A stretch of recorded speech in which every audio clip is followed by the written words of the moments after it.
Brian, do we have audio on you? Yes, good afternoon. All right, Brian. So Tom, if you would take the mic and introduce Brian Tishik, Okay. that would be great. So as the private sector thought about this next panel, discussion, it was really like, what do we do? How do we do information sharing in a secure way that solves problems, right? Brian and I have known each other for many years. I'm really glad he was able to join us here. And Brian's got a lot of experience, federal government, working with public-private partnerships and so forth. So Brian, welcome. Let me introduce Brian and we'll jump right into our content. So Brian is with the Financial Services ISAC. He joined them in 2015 as a general counsel. He also oversees the area of business resilience and supports the financial sector's regional coalitions, which they have around the country. The ISAC is a member-owned nonprofit formed in 1999 that promotes information sharing and collaboration among its global financial services members regarding cyber and physical threat intelligence and incident response. From 2004 to 2015, Brian was the executive director of Chicago First. That's where Brian and I met, a nonprofit coalition of financial and other institutions in the Chicago area that partner with government really at all levels to address issues of business resilience and homeland security. And Brian always had a great perspective of release the private sector, don't make it all government focused, which was a kind of a really big thing we picked up on. Prior to that, Brian had a nearly 20-year career at the U.S. Department of Treasury, during which he addressed a vast array of public-private policy issues affecting financial institutions. Brian has an undergraduate degree from Lawrence University in Appleton, Wisconsin, a master's degree in public policy from the University of Michigan, and a law degree from Georgetown University. Brian is another problem solver. He's innovative. He organized the firsts around the country. And I was fortunate to share, Brian was chair, I was co-chair of the Regional Consortium Coordinating Council, which was established to help public-private partnerships around the country get engaged with states and private sector. So Brian, welcome, and anxious to hear your talk. Thank you very much, Tom. Appreciate that. You've done half of my presentation, so that's great. I'm very pleased to be able to speak with everyone here today. I would like to share with you how the financial sector has addressed COVID-19 and SolarWinds, but do so in a somewhat different way, which is within the context of process transparency, which is structured collaboration that enhances resilience. I mean, in one sense, it's the organizations that have been speaking to you. That's very formal and organized, but it need not be that formal or that organized. It can take on many forms. And so hopefully we'll get a sense of how that can work for you. Tom has gone through the background, as I mentioned to him, so I've had the national private sector experience at the state and local level, and then federal government experience, all of which has informed my views in this area. You know, wherever we want to address resilience, could be in a firm, an agency, it could be just with respect to an issue, a process, a function. We first try to deal with the four corners that we can actually control and get our arms around all of that. Obviously, there's not a lot we can control, and it seems as though the square that we do control shrinks by the minute.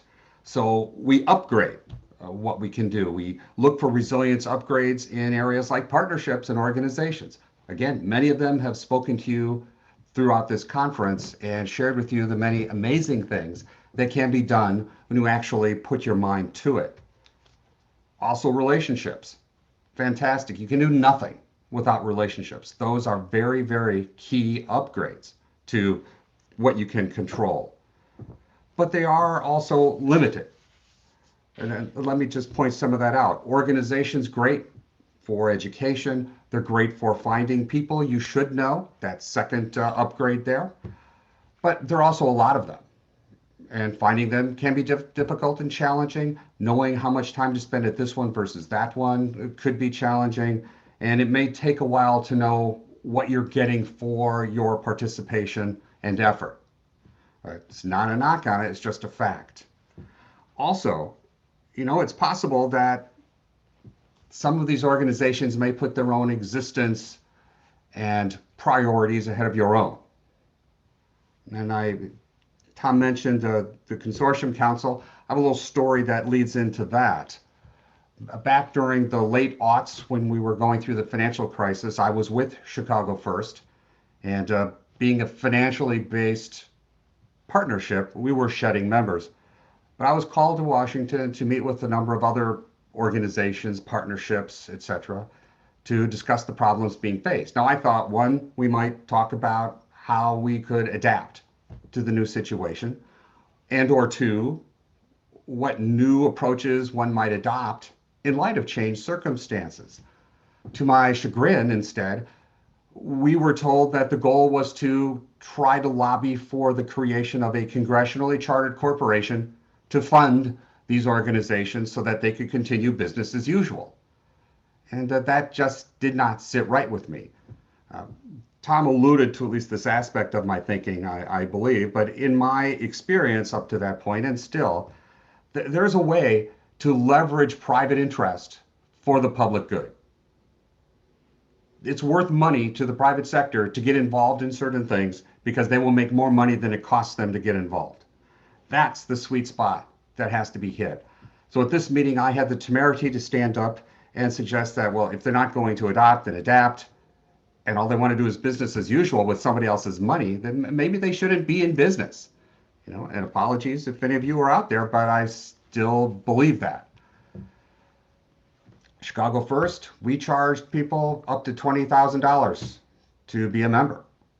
And believe me, that was an easy cut during the financial crisis for a lot of financial institutions. So I did my best Jill Clayburgh imitation and danced as fast as I could. I didn't look for a handout. I doubled the number of meetings we had to 53. And there were only two of us, including me, that produced and ran all of these meetings.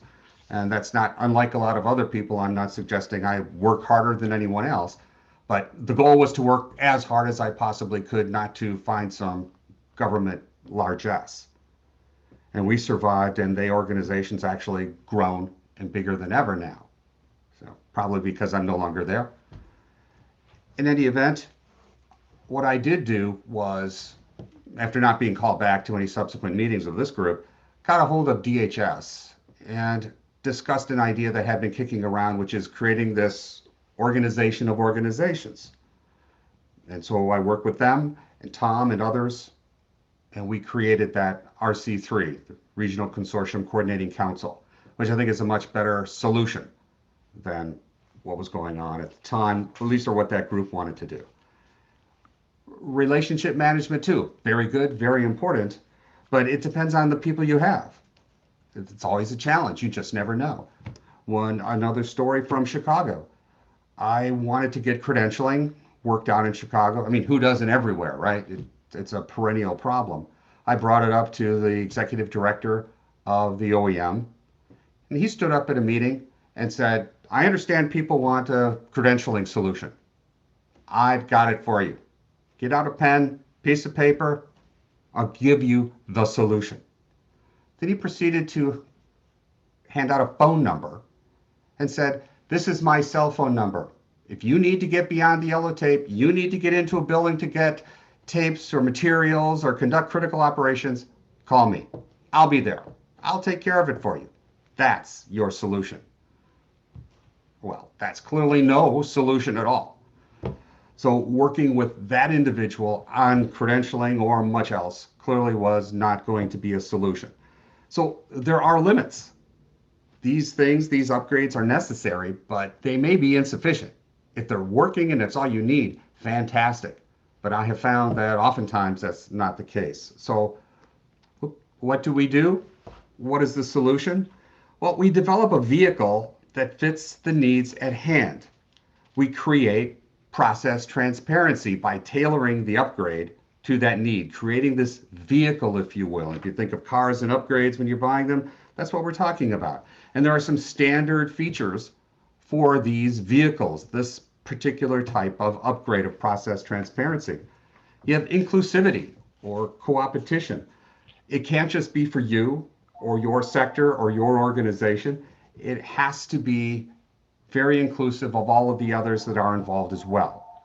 That is the way to gain trust with the other party. If we're in the private sector, that's the way to get trust of the public sector. And it would work the other way as well. It has to be a safe space. It has to remain confidential. Vegas rules may have to be deployed. People need to know that they can speak freely and not be put on the record, not have it end up in the press. It could be formal or ad hoc. You don't have to create an organization necessarily, though you may want to. It could just be a one-off type of thing. We need to have a clear process, agendas, good for every meeting. I'm sure Tom can tell you that. But for this especially, everybody knows what to expect and what's expected of them. Public and private. Again, it depends. And then more than anything, creative execution. I mean, this is politics in the sense that it is the art of the possible. We don't run around with a hammer searching for nails. That is what I sensed from this group of organizations that wanted the congressional corporation to fund their business as usual. They weren't changing.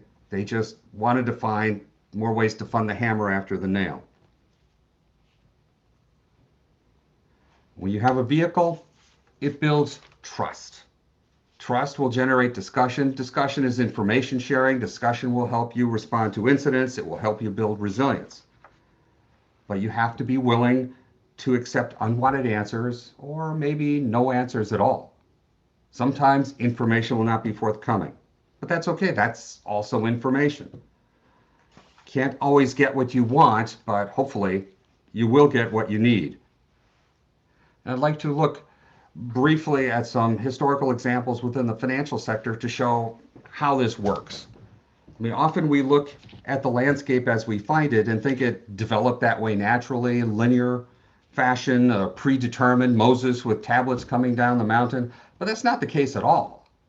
These things, those on the slide, were built rather haphazardly and just as the situations arose. So financial institutions formed this Global 2000 in 1998 on their own and out of self-interest. Again, that private interest being leveraged for the public good. They did not want to engage in financial transactions with other financial institutions that were not ready for Y2K. So they required all the financial institutions to join this organization. Well, required may be strong. They would shame them into it. And they did a traffic light protocol on readiness for Y2K, anonymized it, aggregated it, shared it with the regulators. A simple, tailored solution that gets one to the end of the need. Again, Global 2000, done with Y2K. Short term, it's not a formal organization, doesn't have bylaws and members and dues, it's just a short-term thing. After PDD 63 was issued in 1998, Presidential Decision Directive, there was some discussion about that yesterday. It divided the economy into sectors for the first time, picked a lead agency for critical sectors. So for finance, that would be Treasury. And it didn't require anything. It was an executive order. They can't tell the private sector what to do. But financial institutions sought to address cybersecurity issues in the same manner they did Y2K, on their own terms, rather than waiting for some regulator or other government body to, in some other fashion, through some other means, tell them how to do it. They know how their organizations work. They know what their problems are. And this worked very well. They rolled out the Financial Services ISAC as a result of PDD 63, which suggested the creation of ISACs. Financial services were first in October of 1999. Then we have what's called FIBIC, Financial and Banking Information Infrastructure Committee. This is what is now called a Government Coordinating Council. Well, this is actually part of an executive order on creating a cybersecurity board. Richard Clark was going to head this board. This came through Treasury, and I was at Treasury at this time, the summer of '01. Seemed fine. Treasury would chair a group of federal regulators. Sounded fine, all on cybersecurity. Well, it wasn't released until October of '01, a month after 9/11. So in a creative fashion, I eschewed the cybersecurity aspect of it and applied it to terrorism and used it for that. Having organized the regulators, I then set about the public or private sector. It seemed reasonable if we had all the regulators together in one group in this FIBIC, we would create something on the private sector side. So I recommended to my assistant secretary, Sheila Bear, that we get Rhonda McLean from Bank of America. She had worked on the ISAC project with Treasury, and so seemed like a good one to get something started. We called Ken Lewis, the CEO of Bank of America then, and we got him to agree to give us 50% of Rhonda's time over a 2-year period and a fairly sizable budget, which goes to show if you don't ask, you may not get it. It never hurts to ask. In that case, we got it. Then I would just note here on the dates, the FIVIC was up and running in January of 02 and the FISIC in June of 02. DHS wasn't even enacted into law until spring of 03. So what came to be government coordinating councils and sector coordinating councils were created, at least here in the financial sector, on their own, for their own purposes. Then finally, to round it out, as Tom has mentioned, Chicago First, having New York being taken care of after 9/11, as it certainly needed to be, I went to the more diverse financial community in Chicago, proposed a FISIC-like structure for them, and they agreed to do it. And so set that up, and it's been running, as I mentioned, ever since.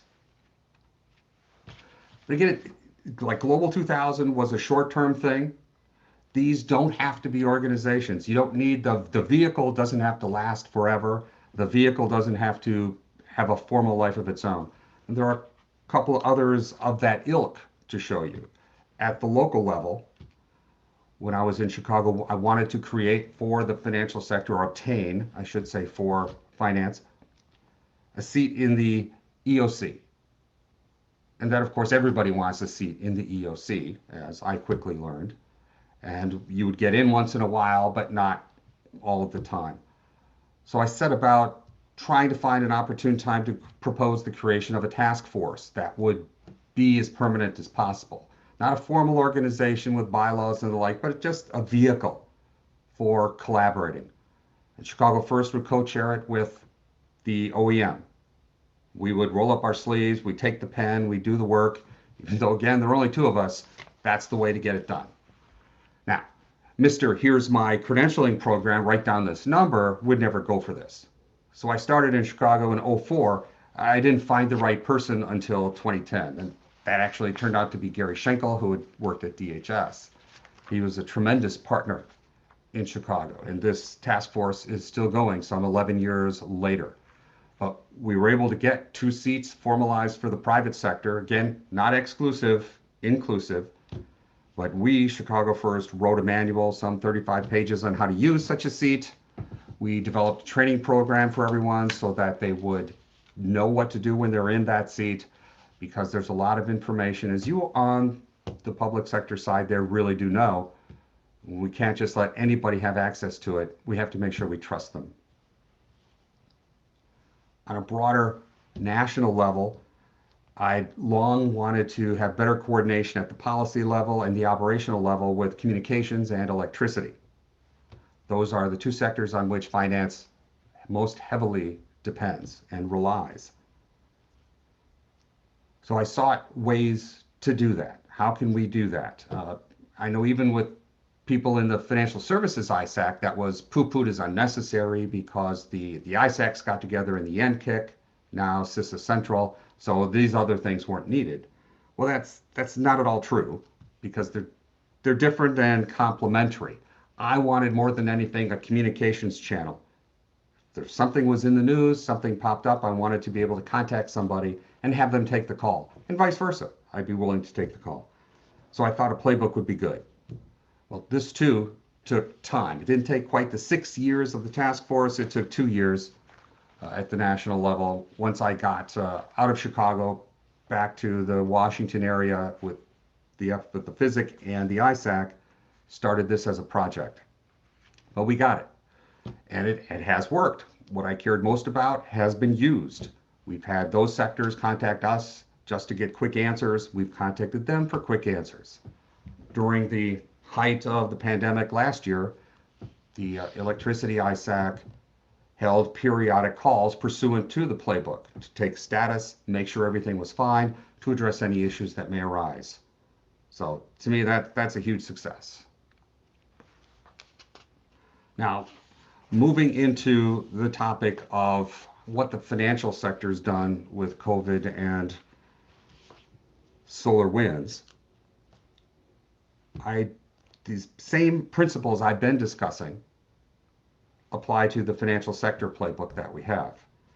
And I joined again in 2015 these organizations and found a playbook that was 60 pages long in one version, over 100 in another, and it was TLP red, meaning it could not be shared. That's hardly useful. Nobody's going to read it, and because it can't be shared, nobody's going to have it. So I managed to get that whittled down to 10 pages. And of the 10 pages, there's really the one that matters. Just like with the tri-sector, it's the one about communication. Same here, it's the one with the simplest process. And that's creating this SERG, a core executive response group. Simple process. It forms when there's a need. If there's some major organization that believes there's a need, we'll form it. And it meets as often as needed. The participants include relevant parties. If we need to drill down deeper into a particular issue, we'll create a crisis management team. And it will end when it's no longer needed, as determined by its members. So on the one hand, that sounds like nothing, but really all you need is a process, a transparent process that offends nobody, requires very little of anybody, and you'll be surprised how effective that can be. Now, in a completely unprecedented fashion, this SERG has been in existence now, or the SERG has been activated for almost a year. We're approaching the anniversary of this thing. January 30th, we set it up, our first meeting on COVID. And we've had a lot of people participate in this, up to 75 as stated. We've had regular and consistent participation from Treasury, DHS, PHYSIC, ISAC, as you see here, the federal regulators. We've invited state regulators, the key trades, and many important financial institutions, just to get that full picture. The discussion is, again, those Vegas rules. This is not attributable, and it's not to be discussed. I summarize these meetings as well as facilitate them. It's all TLP red. And while on the one hand, one can say it's useless, on the other, it makes sure people are willing to say things that even others may not want to hear. So it's open. We began and spent a lot of time on, obviously, remote working and work from home. How do we conduct critical operations? Again, working with the regulators, what they would accept, what they wouldn't accept within the sector, what could be remote, what could not be remote, looking at the cybersecurity implications of a remote workforce, which certainly reverberates way beyond finance. Because many critical functions cannot be handled completely remotely, we also collaborated with DHS and the CDC and Treasury and others on that essential worker guidance. CISA produced it, CDC adopted it, and that has been very useful. Thought we had that taken care of. Now with vaccine distribution, it's come to the fore again and becomes sometimes a dance with states and localities about it, given the federalist system, which is fine. But I think that's another area where we need to do a little more work. How do we connect those to the national, to the federal system, federalist system when it's needed, such as during the pandemic? We invited communications to a couple of meetings. We wanted to discuss congestion, if there was any. Didn't really seem like that was a problem, and their ability to handle this in a long haul. And they seem to have done that, depending upon what happens this year. Those of you who may have been involved with avian flu or swine flu or the other type, pandemic issues in the early aughts may recall concern over first mile, last mile issues when it came to communications, but I certainly have not come across any of that within the financial sector, which is tremendous. So having fewer things to worry about is always good. Stimulus checks, another matter we discussed. They're great for the people who need them, definitely. They prove to be a bit of a problem for banks at times. One of the ways in which retail banks reacted to the pandemic was to become remote, relying primarily in many cases on drive-throughs. So when the stimulus checks come out, the lanes, the drive-through grew in length, tempers grew short, and sometimes there were physical incidents. So we discussed those on these CERT calls, as well as ways in which to address the check issues, crashed websites, and so on. Of course, fraud, sadly, always a problem. And news today, the Wall Street Journal talks about how addressing fraud slows down, obviously, the distribution of the check. So you have these problems that work against one another. Always an issue, never going to solve it. Early on, we discussed with the Federal Reserve cash availability because the financial institutions wanted to make sure they could stock their ATMs, make sure their customers would have access to cash. And with the exception of some spottiness, that seemed to work well. The Mint, Treasury, expressed some concern over coin availability for a bit, but that too evened out over time. As far as a crisis management team is concerned, we only had one forum. A Treasury led a CMT on return to normal operations. Now that we're all remote, what do we have to do to reverse this process and get at least most people back into the office? What concerns do those raise and how do we address them? Their public health concerns, cybersecurity concerns, etc. They led the development of guidelines for the sector, all the issues of which financial institutions should be aware and prepared to address. Also, this group heard regular updates from 4 major financial cities, so New York, Chicago, San Francisco, and Charlotte. So as if all of that wasn't bad enough, December rolled around and SolarWinds hit. And SolarWinds was an interesting problem because whereas most of the time the private sector is attacked, in this case, it was largely the public sector, not exclusively, but to a large extent, public sector was the target. We formed a CERG, and after a couple of weeks decided that running these concurrent CERGs made no sense. Let's combine them and render them more efficient for primarily our public sector partners, but also those on the private side. Because the public sector was to a large extent the target, the financial institutions wanted to understand how or the status of the public sector. Treasury was asked a number of times to opine on its status, and it understandably was reluctant to do so, had to figure out a process by which to do so, I should say. They wanted to, but there are always these hoops that have to be jumped through. But eventually they did. They found a way to do it. They wrote it up, TLP read fashion, and provided it to key parties they thought should know within the sector. Same thing with the regulators, which require a lot of information from financial institutions. The FIs were concerned about sharing and communicating and having these connections to a potentially compromised federal agency. So they too found ways to appease their internal IT folks, their internal lawyers, and provide the information that was needed.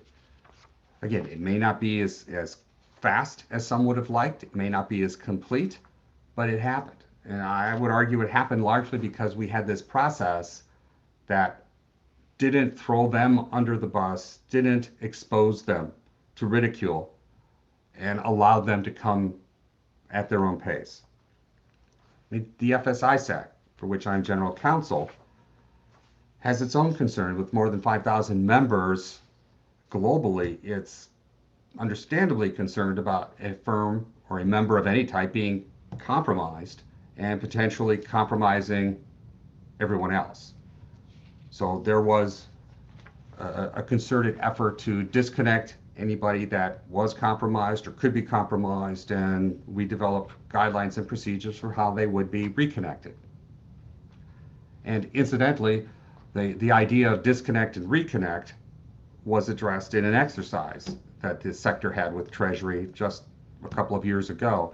Somewhat similar and harkening back to Global 2000, if you have a trading partner that's attacked by malware, how do you know when it's okay to interact with that entity again?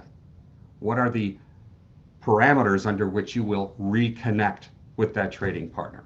So that work previously has proved helpful.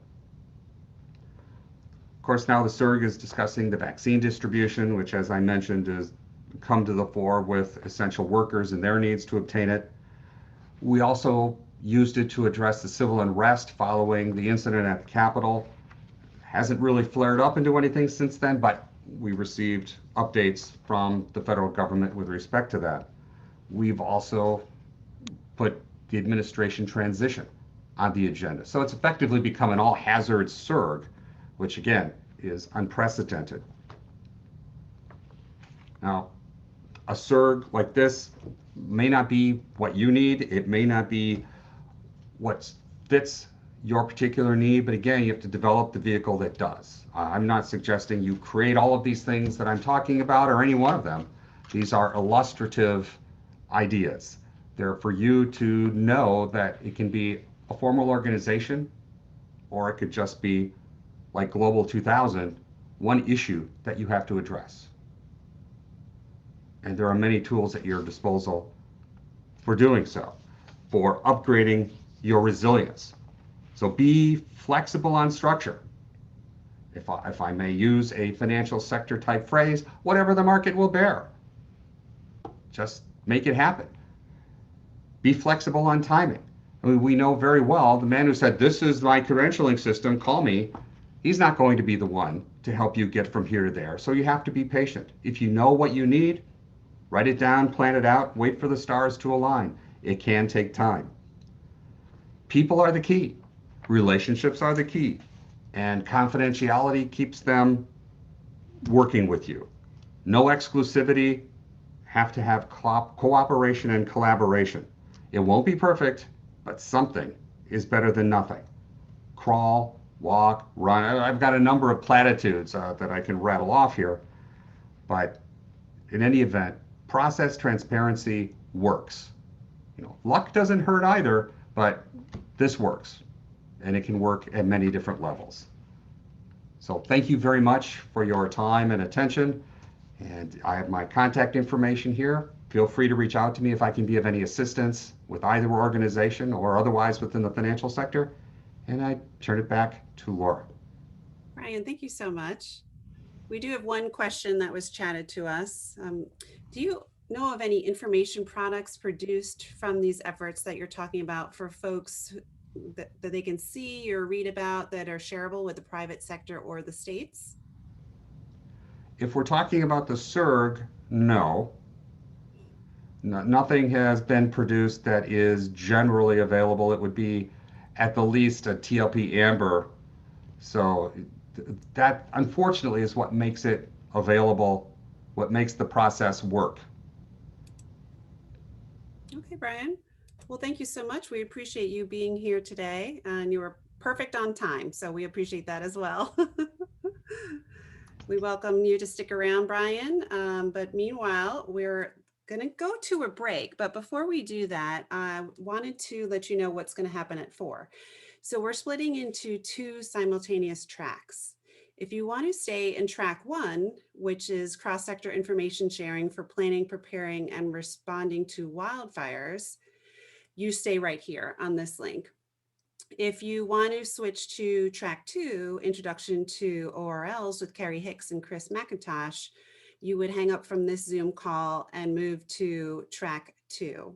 Now, if you remember in the beginning of the call today, we mentioned that our agenda and all the track information can be found at ahc2021.com. We'll also put in the chat the link to go to track 2. So again, we're going to take a break. We're going to start back up here with wildfire presentation with Monica and Abby at 4 o'clock. But if you want to disconnect and go to track 2, you can do that now. They will start at 4 as well. Okay, thanks so much.